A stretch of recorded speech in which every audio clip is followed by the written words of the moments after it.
16ই November 2025, মানে officially বাঁশবেড়িয়ার Kartik পুজো এখনও শুরু হয়নি, কিন্তু বাস্তব চিত্র সেটা বলছে না।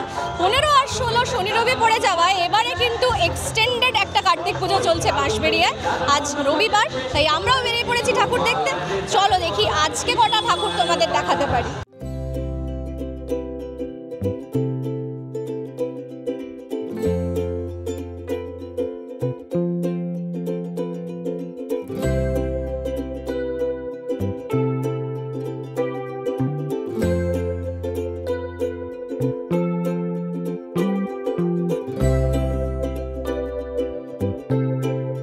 আমরা আছি বাঁশবেড়িয়া শিবতলায় রামকৃষ্ণ সংঘ, আর এটা এখানে শিবতলার ভেতরে অন্যতম সবথেকে বড় পুজো, বাঁশবেড়িয়ার সেরা পুজোগুলোর মধ্যে গত 10 বছরে এই পুজোটাও এখন চলে এসছে। দেখতে পাচ্ছ এবারে এখানকার থিম হচ্ছে বৃন্দাবনের চন্দ্রোদয় যে মন্দির আছে, বিখ্যাত মন্দির, তারই একটা ধাঁচ ওরা এখানে তুলে এসছেন। এবং আজকে সবে পুজোর প্রথম দিন, সন্ধ্যের আলোয় দুর্দান্ত আলোকসজ্জা, তার সঙ্গে আলোর যে চেঞ্জগুলো অসাধারণ লাগছে দেখতে।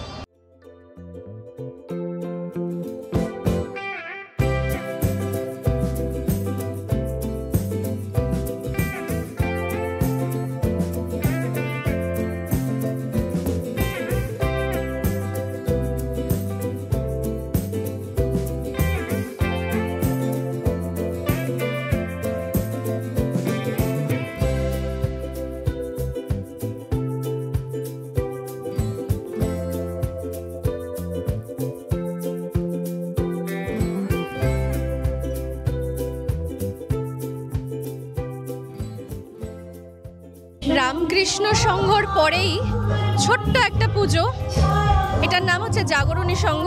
এরা কিন্তু প্রত্যেক বছর খুব মিষ্টি পুজো করে, এবারেও তার অন্যথা হয়নি।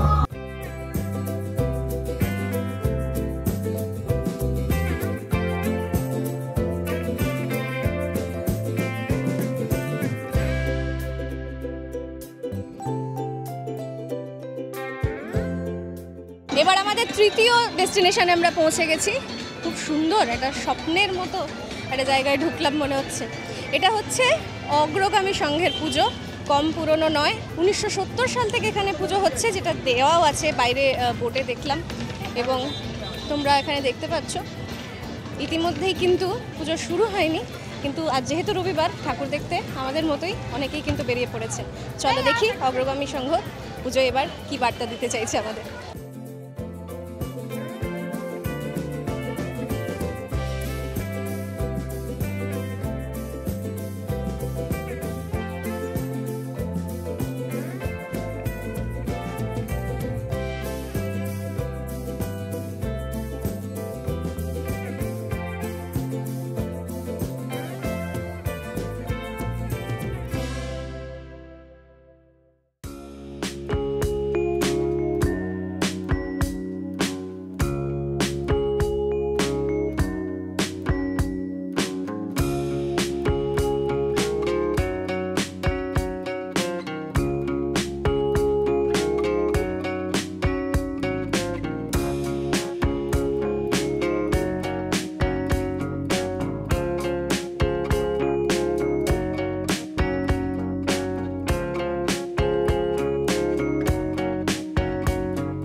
যে ঠাকুরটা দেখলে সেটা কিশোর সংঘের। আচ্ছা, তোমাদের কিন্তু মনে প্রশ্ন হতেই পারে যে কার্তিক পুজোর ভ্লগ করতে গিয়ে কৃষ্ণ ঠাকুর দেখাচ্ছি কেন, আর ব্যাকগ্রাউন্ডে হরে কৃষ্ণই বা বাজছে কেন?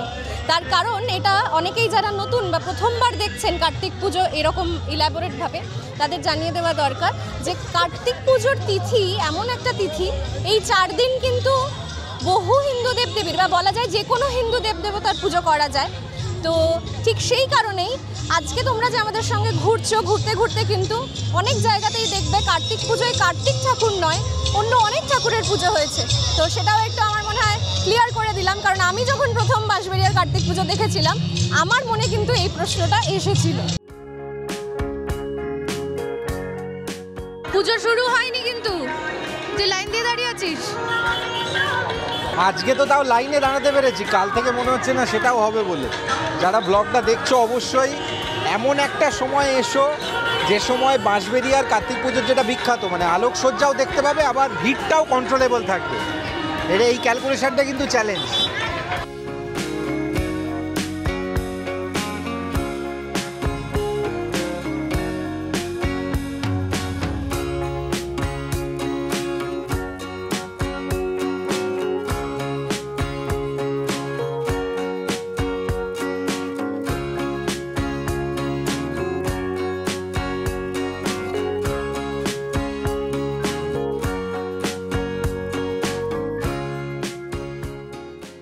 আমরা হাওড়া স্টেশনে প্রায় বোধহয় 45 মিনিট দাঁড়িয়েছিলাম, কিন্তু শেষ পর্যন্ত বুকিং পেলাম না ট্রেনে, যেহেতু সিট সংখ্যা সীমিত। তো ফাইনালি আমরা এখন হেঁটেই এগোচ্ছি।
এখন আমরা রয়েছি বাঁশবেড়িয়া হংসেশ্বরী রোডের অভিযাত্রী সংঘ।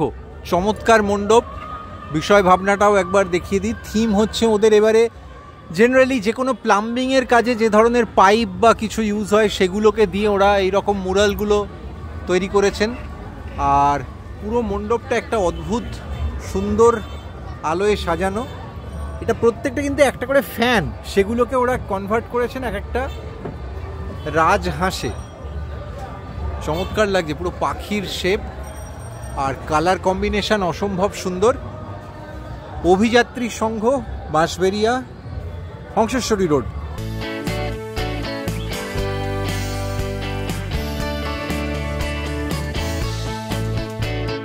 আমরা মণ্ডপের ভেতরে যাচ্ছি। নটরাজ, অসম্ভব সুন্দর কালার কম্বিনেশন, দারুণ কন্ট্রাস্ট।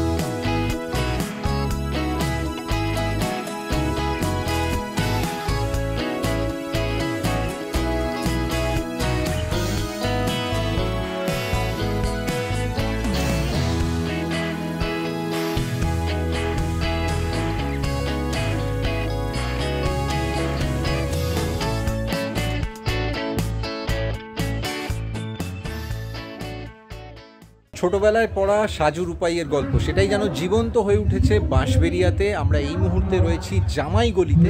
এখানে দেখতেই পাচ্ছ আমার পেছনে মণ্ডপে সৈনিক কার্তিক একদম রাজ বেশে, গোপাল পাল শিল্পী, এবং তার পাশাপাশি অবশ্যই যেটা নজর কাড়বে, যদিও সমস্ত পুজোর ক্ষেত্রে আমরা কোনো আলাদা তুল্যমূল্য কোনো আলোচনা করছি না এখানে, কিন্তু যেটা যার চোখে সুন্দর, আমাদের খুব অসম্ভব সুন্দর লেগেছে একদম পল্লীকবি জসীমউদ্দিনের সেই নকশিকাঁথার মাঠ, সেটাই ওরা তুলে এনেছেন এবারে ওদের থিম হিসেবে। খুব কঠিন কাজ, মানে পুরোটাই হচ্ছে কাঁথা স্টিচ, তার উপরেই গোটা মণ্ডপ সজ্জা। অসম্ভব চমৎকার একটা কাজ, মানে ফিনিশড যে আউটপুটটা বেরিয়ে এসছে সেটা কিন্তু সত্যিই মনে রাখার মতো। এবং আমাদের তরফ থেকে রেকমেন্ডেশন থাকবে, তোমরা বাঁশবেড়িয়ার যদি সেরা 10টা বা 15টা পুজো বাছো, তাহলে মণ্ডপ সজ্জার দিক থেকে এই পুজোটা জামাইগলির ডেফিনেটলি আসবে।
এই মুহূর্তে যে পুজোটায় দাঁড়িয়ে আছি সেটা এবারের বাঁশবেড়িয়ার কার্তিক পুজোর অন্যতম আকর্ষণগুলোর একটা বলতে পারো।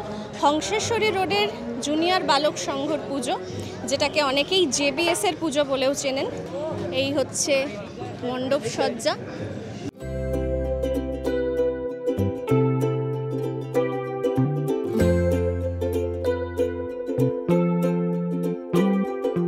এদের এবারে ৭৫ বছর এই পুজোর।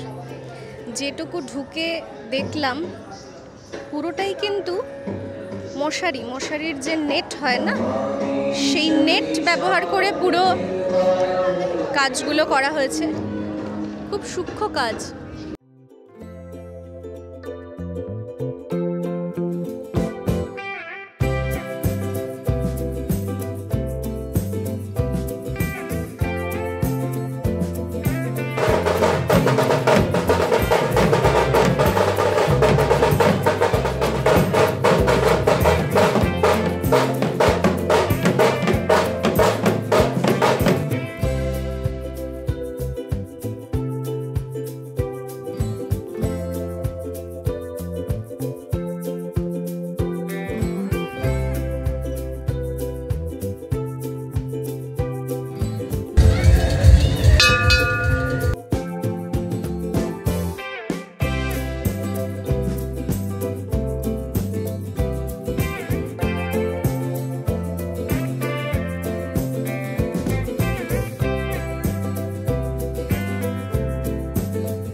এখন যে পুজোটায় দাঁড়িয়ে আছি, দুটো জিনিস দেখে মন ভরে গেল।